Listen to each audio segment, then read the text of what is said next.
ಸ್ನೇಹಿತರೆ ನಮಸ್ಕಾರ. ಗೃಹಲಕ್ಷ್ಮಿಯರಿಗೆ big shock. ಸುಮಾರು 1,22,00,000 ಫಲಾನುಭವಿಗಳಿದ್ರಿ ಟೋಟಲಿ ಈ ಗೃಹಲಕ್ಷ್ಮಿ ಯೋಜನೆಯಲ್ಲಿ. ಸೊ ಇದುವರೆಗೂ ಕೂಡ ನೀವು 30 ಕಂತುಗಳನ್ನ ಅಥವಾ 31 ಕಂತುಗಳನ್ನ ನೀವು ಪಡ್ಕೊಂಡಿರಬಹುದು. ಆದ್ರೆ ಮುಂದೆ ಬರ್ತಕ್ಕಂತಹ ಯಾವುದೇ ಕಂತನ್ನ ನೀವು ಪಡ್ಕೊಳ್ಳಿಕ್ಕಾಗೋದಿಲ್ಲ. ಈಗಾಗ್ಲೇ ಗೃಹಲಕ್ಷ್ಮಿ ಯೋಜನೆಯ ಒಂದು ವೆರಿಫಿಕೇಶನ್ ಆಲ್ರೆಡಿ ಸ್ಟಾರ್ಟ್ ಆಗಿತ್ತು. ಸುಮಾರು 4,30,000 ಮಹಿಳೆಯರ ಹೆಸರನ್ನ ಗೃಹಲಕ್ಷ್ಮಿ ಯೋಜನೆಯಿಂದ ಡಿಲೀಟ್ ಮಾಡಲಾಗಿದೆ. ಅವರಿಗೆ ಇನ್ನು ಮೇಲಿಂದ ಗೃಹಲಕ್ಷ್ಮಿ ದುಡ್ಡು ಯಾವುದೇ ಕಾರಣಕ್ಕೂ ಕೂಡ ಬರೋದಿಲ್ಲ. ಸ್ನೇಹಿತರೆ, ಒಂದು ವಿಷಯ ನಿಮಗೆ ಜ್ಞಾಪಕವಿರಲಿ, ಇನ್ಮೇಲೆ ಎಲೆಕ್ಷನ್ ಸಮೀಪ ಬರ್ತಾ ಇದೆ, ರಾಜ್ಯದ ಎಲೆಕ್ಷನ್. ಸೊ ಹೀಗಾಗಿ ಇನ್ನು 2 ವರ್ಷ ಮಾತ್ರ ಇದೆ. 1 ವರ್ಷ ಹಾಗೋ ಹೀಗೋ ಹೋದ್ರು ಇನ್ನು 1 ವರ್ಷ ಏನಿದೆ ಅದರಲ್ಲಿ ಸ್ಪೀಡ್ ಆಗಿ ದುಡ್ಡನ್ನ ಜಮಾ ಮಾಡ್ತಾರೆ. ಯಾವುದೇ ಕಂತುಗಳನ್ನ ಪೆಂಡಿಂಗ್ ಉಳಿಸೋದಿಲ್ಲ, ಯಾವುದೇ ಕಂತುಗಳನ್ನ ಯಾಮಾರಿಸೋದಿಲ್ಲ. ಈಗಾಗಲೇ ದುಡ್ಡು ಪೆಂಡಿಂಗ್ ಉಳಿದಿರತಕ್ಕಂಥದ್ದನ್ನು ಕೂಡ ಕ್ಲಿಯರ್ ಮಾಡ್ತಾರೆ. ಸೊ ಹೆಚ್ಚುವರಿ ದುಡ್ಡನ್ನು ಕೂಡ ಕೊಡುವಂತಹ ಸಾಧ್ಯತೆ ಇರತ್ತೆ. ಸೊ ಹೀಗಾಗಿ ಯಾರು ಗೃಹಲಕ್ಷ್ಮಿ ಯೋಜನೆಯಲ್ಲಿ ಉಳಿತೀರಿ, ಎಲಿಜಿಬಿಲಿಟಿಯನ್ನ ಉಳಿಸ್ಕೊಳ್ತೀರಿ, ಅವರಿಗೆ ಇನ್ನು 20,000-30,000 ದುಡ್ಡು ಕಟ್ಟಿಟ್ಟ ಬುತ್ತಿ. ಆದ್ರೆ ಯಾರು ಎಲಿಜಿಬಿಲಿಟಿಯನ್ನ ಉಳಿಸ್ಕೊಳ್ಳೋದಿಲ್ಲ ಅಂತವರಿಗೆ ದುಡ್ಡು ಬರೋದಿಲ್ಲ ಮತ್ತು ಸುಮಾರು ದುಡ್ಡನ್ನ ನೀವು ಕಳ್ಕೊಂಡ್ ಬಿಡ್ತೀರಿ. ಯಾಕೆ ಈ ರೀತಿ ಹೇಳ್ತಾ ಇದ್ದೀನಿ ಅಂದ್ರೆ, ನಿಮಗೆ ಬರೀ ಮಾಹಿತಿ ತಿಳಿಸೋದಾಗಿದ್ರೆ ನಾನು ತಿಳಿಸ್ಬಿಡ್ತಾ ಇದ್ದೆ. ಆದ್ರೆ ನೀವು ಎಲ್ಲ ಕಂತುಗಳನ್ನ ಪಡ್ಕೊಳ್ಬೇಕು. ಮುಂದೆ ಬರ್ತಕ್ಕಂತಹ ಕಂತುಗಳನ್ನ ನೀವು ಯಾಮಾರಿಸ್ಕೊಳ್ಬಾರ್ದು ಅಂತ ನಾನು ಹೇಳ್ತಾ ಇದ್ದೀನಿ. ಸ್ನೇಹಿತರೆ, ಸರ್ಕಾರ ವೆರಿಫಿಕೇಶನ್ ಆಲ್ರೆಡಿ ಸ್ಟಾರ್ಟ್ ಆಗಿದ್ದು, ಆಪರೇಷನ್ ಗೃಹಲಕ್ಷ್ಮಿ ಸ್ಟಾರ್ಟ್ ಆಗಿದೆ. ಸೊ ಪ್ರತಿಯೊಂದು ಗೃಹಲಕ್ಷ್ಮಿಯರ ಒಂದು ಡೀಟೇಲ್ಸ್ ಗಳನ್ನ ಚೆಕ್ ಮಾಡಲಾಗ್ತಾ ಇದೆ, ವೆರಿಫಿಕೇಶನ್ ಮಾಡಲಾಗ್ತಾ ಇದೆ. ಯಾಕೆ ಅಂದ್ರೆ ಸರ್ಕಾರಕ್ಕೆ ಸಾಕಷ್ಟು ಕೋಟಿಗಟ್ಟಲೆ ಈಗ ನಷ್ಟ ಆಗ್ಬಿಟ್ಟಿದೆ. ಹೌದು, 30 ಈಗಾಗಲೇ 4,30,000 ಮಹಿಳೆಯರ ಒಂದು ಗೃಹಲಕ್ಷ್ಮಿ ಯೋಜನೆಯ ಹೆಸರನ್ನ ಡಿಲೀಟ್ ಮಾಡಿರುವಂತಹ ಕಾರಣ ಏನಪ್ಪಾ ಅಂದ್ರೆ, ಈಗಾಗಲೇ ಬಯೋಮೆಟ್ರಿಕ್ ಅನ್ನುವಂಥದ್ದನ್ನ ತರ್ತಾ ಇದ್ದಾರೆ, ಹೊಸ ಬದಲಾವಣೆಯನ್ನ.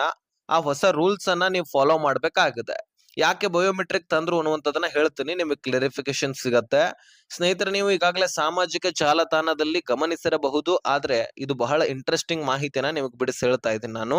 ಸ್ನೇಹಿತರೆ, ಈ ಗೃಹಲಕ್ಷ್ಮಿ ಯೋಜನೆಯಲ್ಲಿ ಗೃಹಲಕ್ಷ್ಮಿಯರು ಸಾಕಷ್ಟು ಮಹಿಳೆಯರು, ಲಕ್ಷಾಂತರ ಮಹಿಳೆಯರು ತೀರಿ ಹೋಗಿದ್ರು ಸಹಿತ ಅವರ ಹೆಸರಿನಲ್ಲಿ ಅವರ ಅಕೌಂಟ್ಗಳಿಗೆ ಇನ್ನೂ ಸರ್ಕಾರ ದುಡ್ಡನ್ನ ಜಮಾ ಮಾಡ್ತಾ ಇತ್ತು ಇಲ್ಲಿವರೆಗೂ ಕೂಡ. ಹೌದು, ಸುಮಾರು 17 ಜಿಲ್ಲೆಗಳಲ್ಲಿ 4,30,000 ಮಹಿಳೆಯರು ಸಿಕ್ಕಾಕೊಂಡಿದ್ದಾರೆ. ಅಂದ್ರೆ ತೀರಿ ಹೋದಂತವರು ಮತ್ತು ಎಲಿಜಿಬಲ್ ಇಲ್ಲದಂತವರು, ಫೇಕ್ ಡಾಕ್ಯುಮೆಂಟ್ಸ್ ಗಳಿಂದ ಅಪ್ಲಿಕೇಶನ್ ಹಾಕಿದಂತವರು, ಬರೀ 17 ಜಿಲ್ಲೆಗಳಲ್ಲಿ. ಇನ್ನು ಸಾಕಷ್ಟು ಜಿಲ್ಲೆಗಳಲ್ಲಿ ಈ ವೆರಿಫಿಕೇಶನ್ ಆಗ್ತಾ ಇದೆ, ಅಲ್ಲಿ ಕೂಡ ಲಕ್ಷಾಂತರ ಫಲಾನುಭವಿಗಳು ಸಿಗ್ತಾ ಇದ್ದಾರೆ.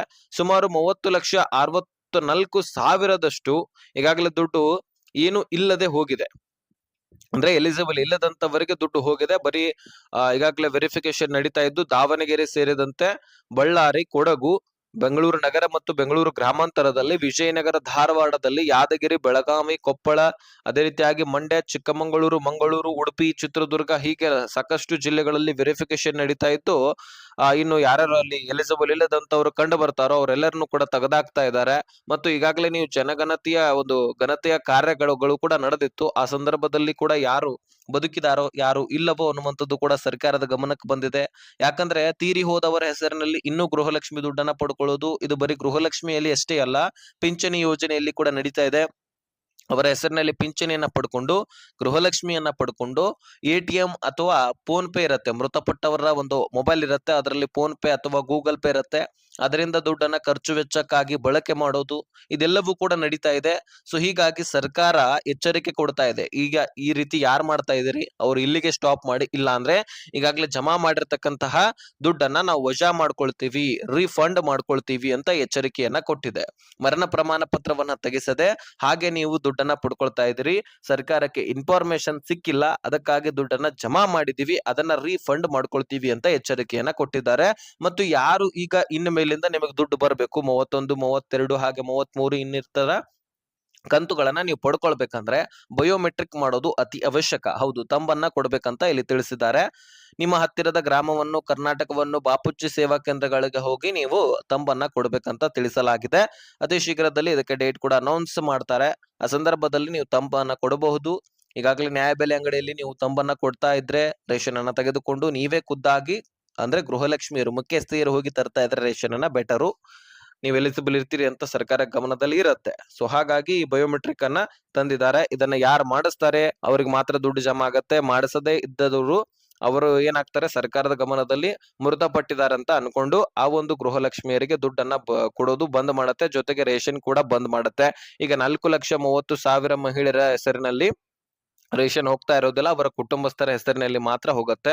ಮುಖ್ಯಸ್ಥೆಯ ಸ್ಥಾನದಲ್ಲಿ ತೀರಿ ಹೋಗಿದ್ರೆ ನಿಮ್ಮ ಮತ್ತೊಬ್ಬ ಮಹಿಳೆಯರ ಹೆಸರನ್ನ ಸೇರ್ಪಡೆ ಮಾಡಿ ಮತ್ತೆ ಎಂದಿನಂತೆ ದುಡ್ಡು ಜಮಾ ಆಗತ್ತೆ ಅಂತ ಇದು ಕೂಡ ಒಂದು ಆಪ್ಷನ್ ಇದೆ. ತೀರಿ ಹೋಗಿದಾರ, ಓಕೆ, ಅವರ ಹೆಸರಿನಲ್ಲಿ ಇನ್ನೊಬ್ಬರ ಹೆಸರನ್ನ ಸೇರ್ಪಡೆ ಮಾಡಿ ನಿಮಗೆ ಮತ್ತೆ ದುಡ್ಡು ಜಮಾ ಆಗತ್ತೆ. ಓಕೆ, ಇದಿಷ್ಟು ಇನ್ಫಾರ್ಮೇಶನ್ ಆಗಿತ್ತು. ಇನ್ನು ಹೆಚ್ಚಿನ ವೆರಿಫಿಕೇಶನ್ ಆಗ್ತಾ ಇದೆ, ಅದರಲ್ಲಿ ನಿಮ್ಮನ್ನು ಕೂಡ ಕಂಡು ಹಿಡಿಬಹುದು. ಹೀಗಾಗಿ ನೀವು ತಂಬನ್ನ ಕೊಟ್ಟು ಬನ್ನಿ ಅಂತ ನಾನು ತಿಳಿಸ್ತಾ ಇದ್ದೀನಿ. ಸೊ ಈ ಒಂದು ಅಧಿಕೃತ ಮಾಹಿತಿಯನ್ನ ಎಲ್ಲ ಗೃಹಲಕ್ಷ್ಮಿಯರಿಗೆ ಶೇರ್ ಮಾಡಿ ಅವ್ರಿಗೂ ಕೂಡ ಗೊತ್ತಾಗ್ಲಿ.